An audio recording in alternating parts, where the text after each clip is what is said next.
What is up guys? Andito tayo ngayon sa kahabaan ng C5 dahil magpapagas tayo sa Shell at ating aalamin kung magkano ba ang isang full tank ng X-Max. Medyo matagtag guys. So sakto din 1 bar na to. So yan, malalaman natin kung kano ba, pero ang tansya ko dito nasa mga 600 siguro. So ayan, dito tayo magpapagas sa Shell. Konti na lang Shell na guys.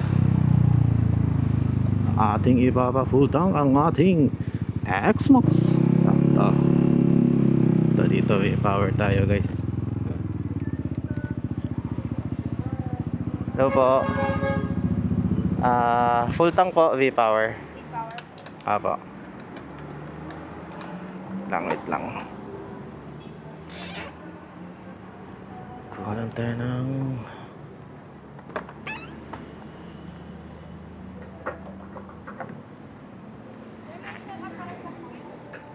wala po.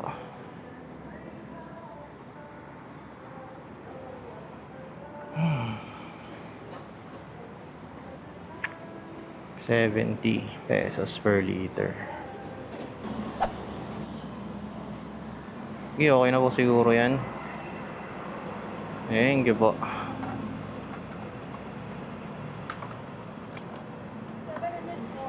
704. Walang shell up? Wala po. Actually meron akong shell up pero nasa isang cellphone eh.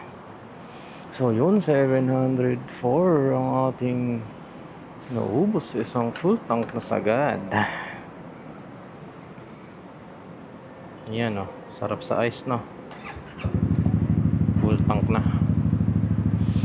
So ngayon, after neto, di ko na alam kung saan tayo pupunta. 9.9 liters. 9.9 liters.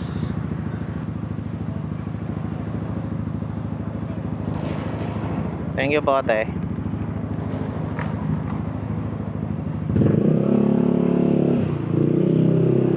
So yun, tapos na tayong magpagas. 9.9 liters ang ating napagas, worth 704. Tama nga hula ko, lalagpas ng 600. Tama ba? Tama ba sinabi ko? So yun, napaisip ako na medyo maaga pa. So testing ko yung bagong bagong camera ko guys. Bumili ako ng bagong camera eh. Kaya nakikita nyo GoPro andyan sa harap.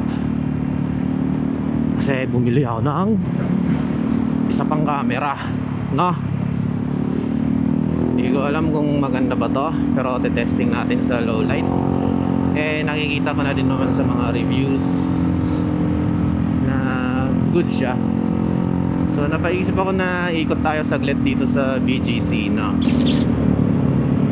Ayun, right here, right now we are entering Bonifacio Global City, or what they called BGC. So we should speak in English right here because this is an English area, English only area. Alright, go.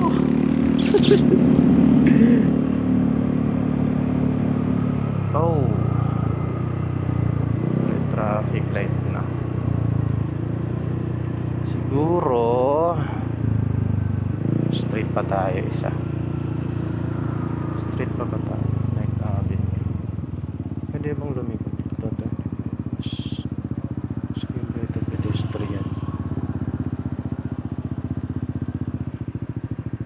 Ito pedestrian. 9th Avenue. Liko tayo dito. Liko tayo dito guys. Yan, red traffic light guys. So we should stop whenever the light is red. We should not gaya-gaya the kotse right there in front of us. Ha. Yan lang, di ko na di na natin iikutin yung kabuuang BGC guys. Bale, testing lang talaga tayo sa madidilim kasi sabi nila maganda daw yung tawag dito, low light. So testing lang natin. Yun o, matagtag na kalsada to. Dito pala yung High Street, yung Galaan dito sa BGC. So ngayon tayo ay liliko na pabalik sa ating tirahan. Dito ba yun? Putang ina, mali. Gago, mali ako. Mali ako. Pawit. Puro kasi bundok naliligaw dito sa syudad. Okay. Waiting tayo na mag-green yung traffic light. Sililiko tayo dito. Tapos market. Bababa na tayo sa Sampaguita. Yun. Susubukan ko lang kung mahinahon to. Na mahinang boses sa kamerang to. Wala lang. Kung di nyo trip manood ng ganito guys, huwag nyo na panoorin. Pero kung may mapupulot din naman kayong informasyon dito. Baga gusto nyo bumili ng camera. Ayan yung GoPro.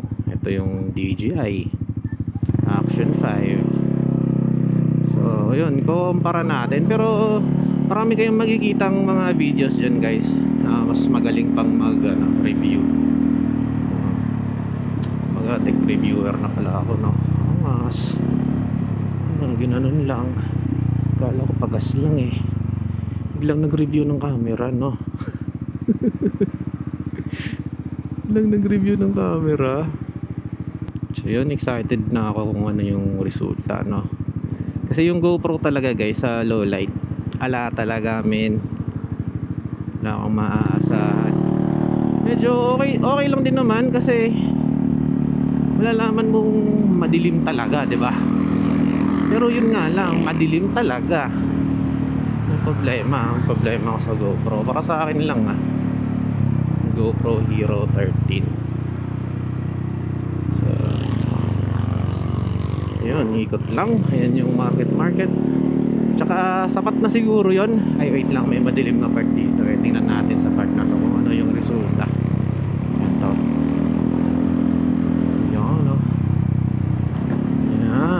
Maliwanag pa kaya dito.